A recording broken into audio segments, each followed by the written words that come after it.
You're listening to Good Morning Marlow on MarlowFM 97.5.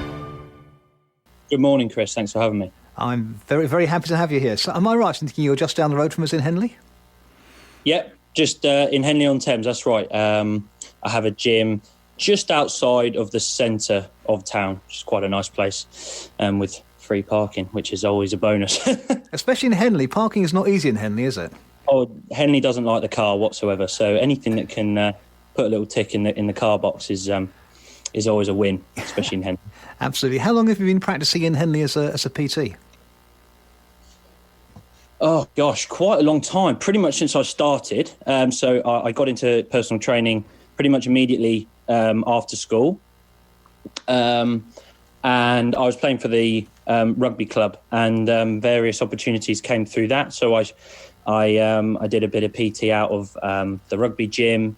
I did a bit of work at Henley College, ended up doing a bit of rugby coaching, just being a bit of a sort of jack of all kind of health, fitness, sport, trades, right, within the area, and general sort of South Oxfordshire doing the standard door-to-door stuff and circuit classes in village halls and whatnot. And then in 2017, I set up my own space called ADVHQ, which was just at the time, it's actually in a self-storage facility. Right. So we just started off by opening, there was about 3 units when we first started. And it was just me, and I was just giving out one-on-ones, and it was great. And relatively quickly, it sort of picked up a bit of momentum. And being in a self-storage unit, it was really as simple as talking to the landlord and saying, can I have a couple more units? So about a year after I opened, we made it a bit bigger. And again, that sort of brought more people in. And so at the start of last year, luckily just before all the COVID stuff happened, we blew it out into what it is now. And now we have about 70, members, we call them squaddies. And it's turned into a real hub of community and, obviously training, but it's developed quite organically and quicker than I'd first sort of thought it would do, to be honest. I still have to, of course, we're not in there at the moment, but when we are in there and the gym's pumping and I'm there, I run it with my fiance called Rosie. She's a PT, but she's like a yoga angel, right. So she mainly does that sort of stuff. But when we're in there and it's a pumping gym and everyone's smiling and using our stuff, it's, I sort of have to pinch myself, really. Right. I guess since you call your members squaddies, I guess your PT is quite full on in some of the sessions that you do. It's full on, absolutely. We try and put health and enjoyment at the forefront of everything, hoping that everything else will fall into place. So we don't really set a lot of goals. I know it sounds sort of crazy because it's a very results-driven industry, but we try and create an environment that makes people want to come back tomorrow. Right. And essentially the principle behind that is, to a degree, kind of doesn't matter what you're doing if you're doing it 5 days a week. But, we take tremendous pride in our programming and the service in which we deliver and the quality of the coaching and all the rest of it. But we don't bore too many people with the kind of ins and outs. No one needs to know how a plane works. You just get in it and fly. You know what I mean? Yeah. So that's what we do. Our biggest aim is that people leave feeling better than when they came in, to help them navigate the sort of trials and tribulations of a tricky modern day life. And that's a great objective to have, I'm sure. I think it's, yes. I feel like that's why maybe it's gathered as much momentum. The way you've grown, both your offering and your business. I mean, how do you think that reflects compared to what the current situation is in the fitness industry? What do you see as the current situation in the industry at the moment? I definitely feel like we are riding the crest of of a new wave in the industry. So even when I first started sort of 10 years ago, the whole functional fitness space, call it CrossFit, call it whatever you like, it was quite small and it wasn't really valued a great deal. And slowly, it's just sort of started getting in everywhere. And I suppose we're in a society where, to prosper is to specialize, and we do that in all sorts of things. Like if you want to become a sportsman, you've got to figure out what sport you want to play pretty early so that you can become that, and same with almost any other profession. But actually, when it comes to recreational fitness and the general population, specializing, it used to be a thing. You used to be a bodybuilder, or you used to be a powerlifter, or a weightlifter, or a runner. But all of these worlds are just starting to come together now. I feel like it's bringing people in that maybe would have never normally, maybe guys who are slightly smaller, who are too intimidated to go to the weight section, or, girls who were maybe ridiculed for being strong and now completely accepted because lifting weights is part of it, or for example. I feel like it's just sort of released the shackles off the industry somewhat. Right. The example I always use is that it's all well and good to have enough strength to carry all the shopping from the boot of the car to the house in one go. But if you get out of breath halfway, it's not much use. And the other way around, you can be as fit as you like. If you can't pick the bags up, then it's not as good. So, and it keeps things interesting. You're very rarely doing something, the same thing over and over. And I think actually as well, it's translated into, or I think it's the reason why we've managed to translate into the online world during COVID so well, because people's main objective from exercise hasn't been to achieve your traditional gym results, like build muscle or get a big back squat or deadlift. So it's actually, right, I've got to do X, Y, and Z to facilitate feeling better and to help me with life. And if what I have to do now is do that at home or whatever, then so be it. No dramas. Let's just crack on. So now we have an incredibly buzzing and thriving online community as well, which actually wouldn't have happened if it wasn't for COVID. So it's amazing, really. That's great. I mean, it sounds to me it's rather less rigid and rather less set in stone compared to some personal training approaches that I've come across. And maybe that links into, I know something that I know you're keen on, something called intuitive eating. So we've been talking about training being a bit less formulaic. Maybe that's what you mean by intuitive eating. What do you mean by intuitive eating? Intuitive eating is essentially a kind of posh way to say listening to your body. So like I mentioned earlier, it's quite a results-driven industry, and people love a plug-and-play. So, do this and lose this much weight in this much time or whatever, because, well, that's the sort of culture we live in. Intuitive eating is about promoting a healthy relationship, not just with food, but just with your body, and having the sort of presence of mind to just listen to the signals that your body has already given you. It's not in your body's interest to send you wrong signals. So, the most classic one is, a hangover.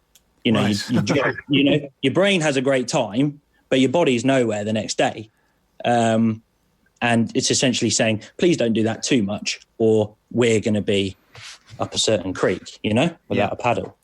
And, you can get examples that aren't quite as obvious, but if you eat something, how do you actually feel? Do you feel energized, or do you feel quite sluggish, or how are your guts? Your digestive system is an incredibly efficient machine, and if it's struggling to process what you're eating, then there's an argument to say it's not actually the digestive system that's the problem, it's what you're eating. And of course all these signals are already getting thrown at us, and so we just have to sort of have the ability to listen to them. But it's not easy, and it does take time, and I think that's why that this message doesn't get out there quite as much, because it's not very commercial. If you came to me, Chris, and said, look, I can't fit into my wedding suit and it's in 6 weeks' time. Can you help me? I'd be like, well, not with this method, because you'll still be figuring it out in 6 months, you know. But the main crux of it is that as and when we get to terms with it, it never leaves you. You know, it's not like a diet that you stay on to achieve something and then you get off and you relapse. It's a relationship. It's, you know, you can take it with you on holiday, and it doesn't tamper any experiences of life. In fact, it enhances it. And do you find these intuitive eating principles actually help people to make progress in the gym?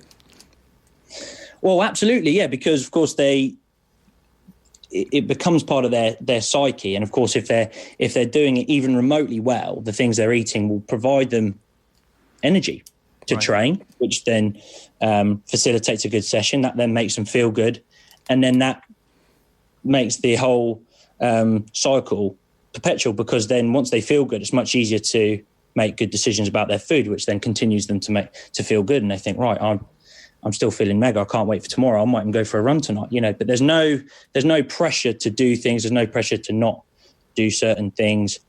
It's like I say, it takes a little bit of trial and error.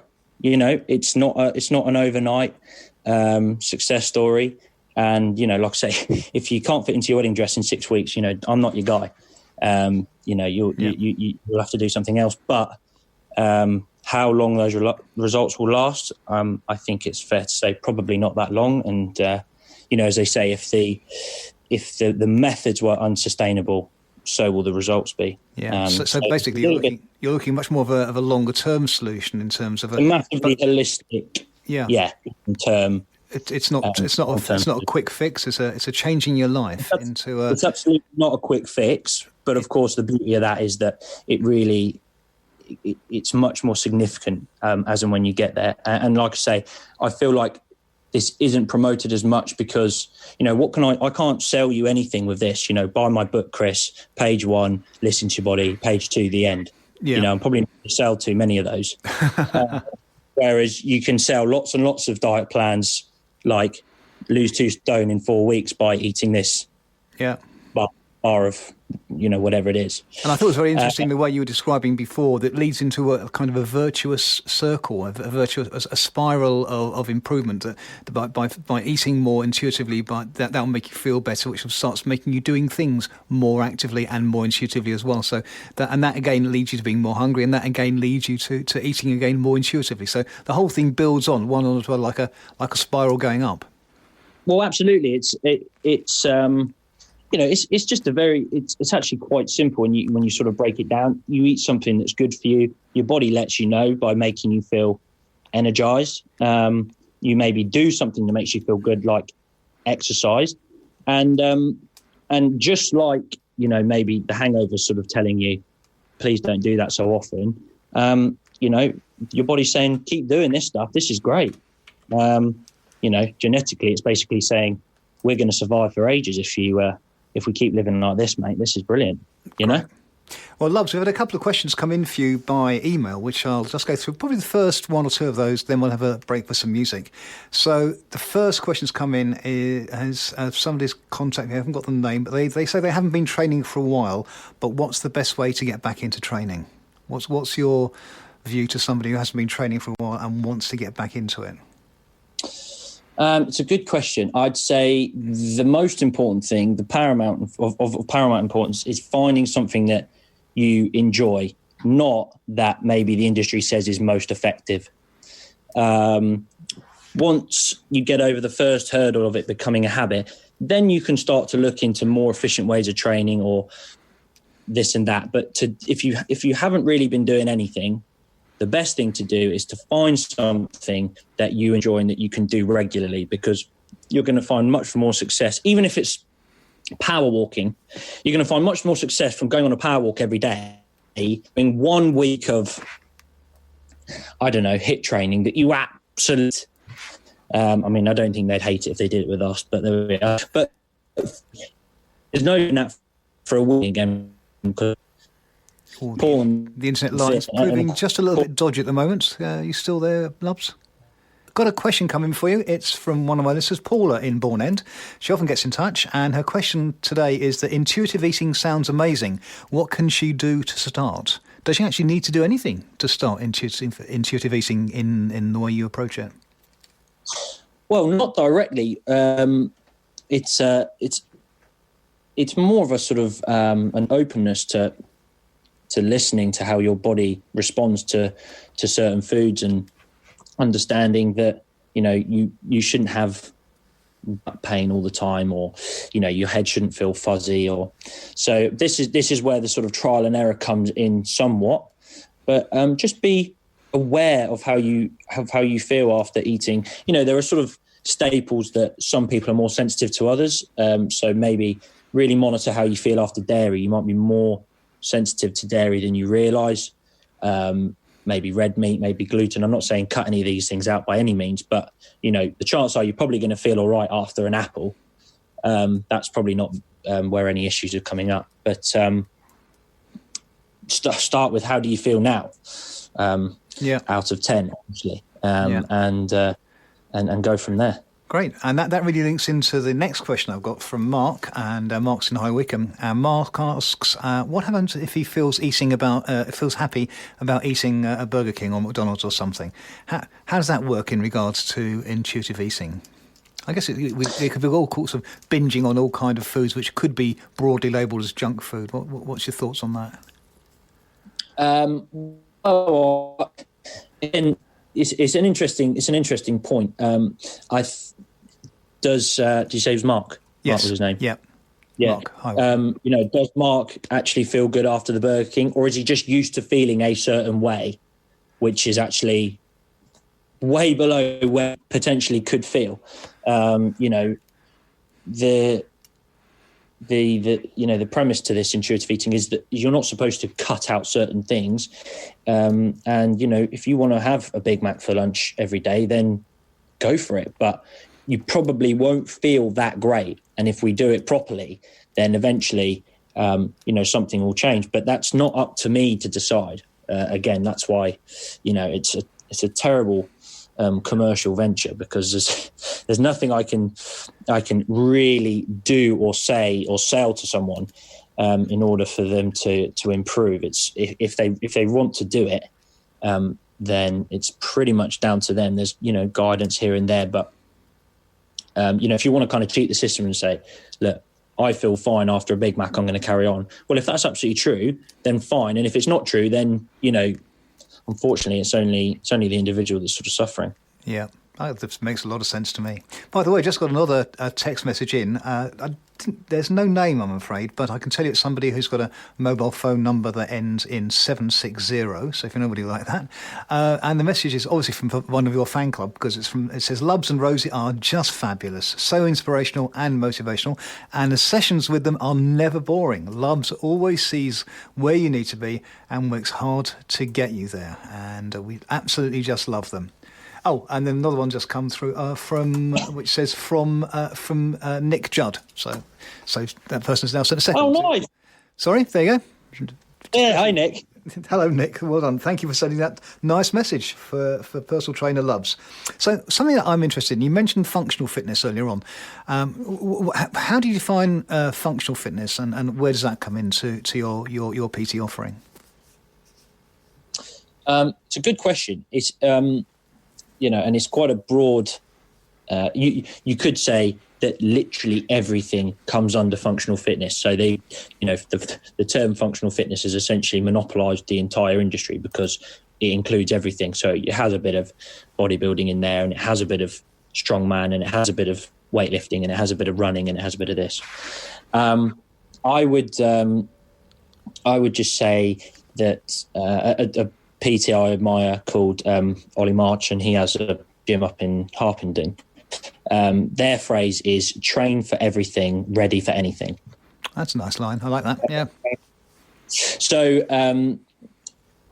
it doesn't sort of limit your opportunity, and like I said, not many of us really, particularly when it comes to a health and fitness perspective, we don't really need to specialise. Unless we're going to make money from being strong, we're not going to be getting a huge amount of return if we put all our effort into being strong and no effort into being cardiovascularly fit, and maybe vice versa. It's very useful to do both, like the example I gave with the shopping to the car. But it's because it kind of ticks a lot of boxes, and I think it also relates and sort of gets sports people going. So people who have maybe retired, or they used to do sport when they were a kid, and sport isn't quite as accessible. It just has a little bit more of that aspect to it.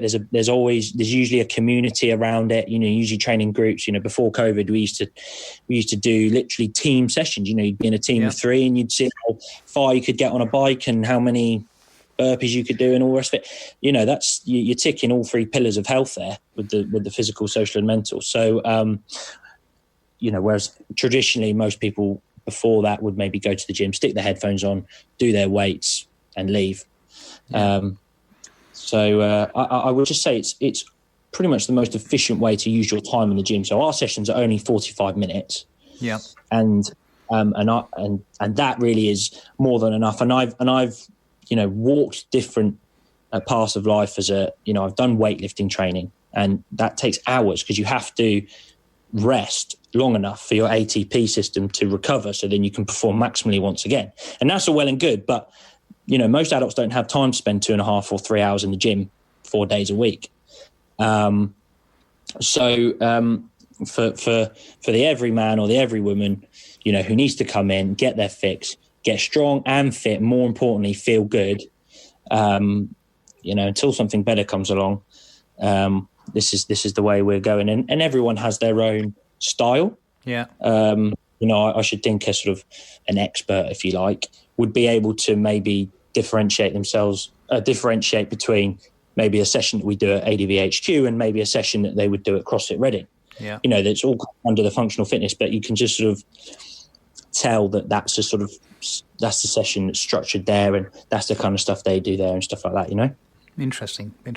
One thing that I've noticed from various personal training sessions that I've both attended and given, because I'm a personal trainer as well, one thing I've noticed is that a lot of PT sessions other people give, they focus on strength training, they focus on cardiovascular health and so on, but they're not big on yoga or on mobility. And certainly as you get a bit older, mobility and flexibility and balance become more and more important, as I can testify.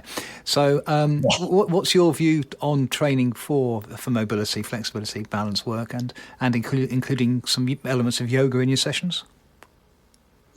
Well, I like I mentioned earlier, I run the gym with my fiancée Rosie, who is a phenomenal yoga instructor. So we actually get to hybrid the two. Sometimes there's often quite a lot of yoga in our warm-ups, cool-downs, or even elements in our sessions. I think it's one of the pillars of health, and I think it's not promoted all that often because it's still not really that, particularly in the male world, it's not really that cool. Most men are into sort of getting big and strong, and yoga's not really about that. It's about being still. I'm still struggling with it now, but I'm getting better. I wouldn't say I'm calm when I do it, but I'm getting there.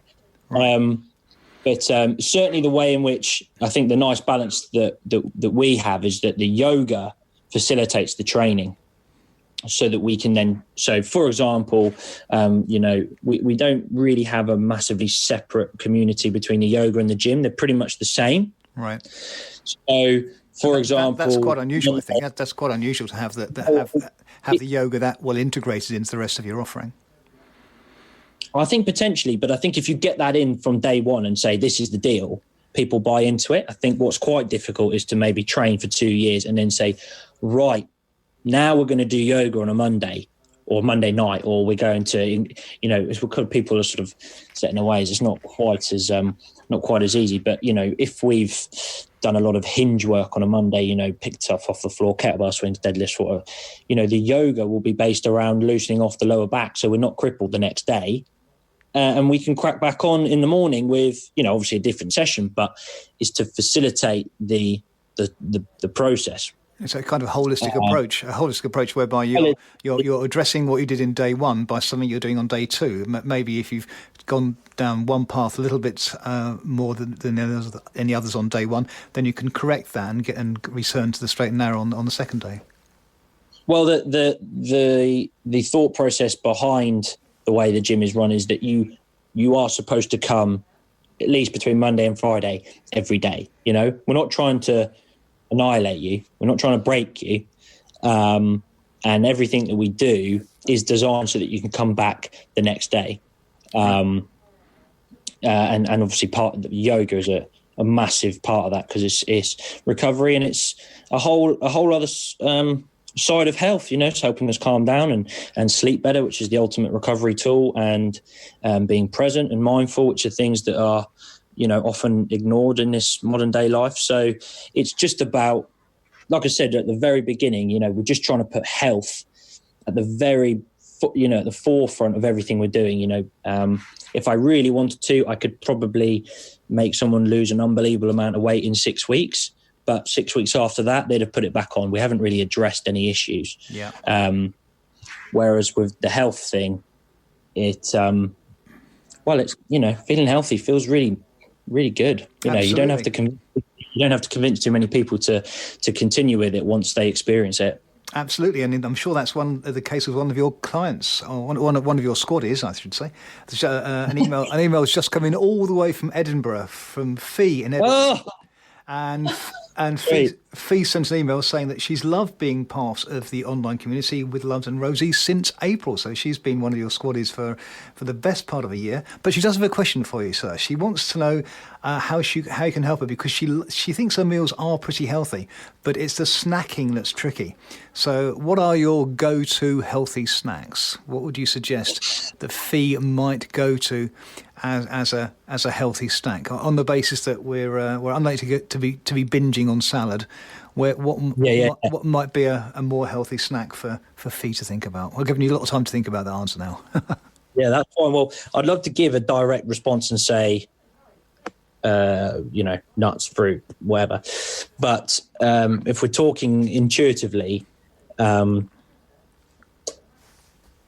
what snacks do you feel good after, or what are you missing in your diet in order for you to need snacks? You know, are you skipping breakfast because you think that will help with weight loss, and in actual fact it's making you skip more? Or do you always have a small lunch because you know you're going to have a big dinner, but in actual fact that ends, you know, I mean, we are a sort of grazing race, so it's not abnormal to snack. But I think there's a question before the question there, which is essentially, why exactly are we snacking? Is it boredom? Are you actually not eating enough with your staple meals? And realistically, you know what a good snack is. You know, I sort of say this to people, and it's not really the answer they want, but people know that a banana is better than a dairy milk, and it's not my job to tell people that. People know it.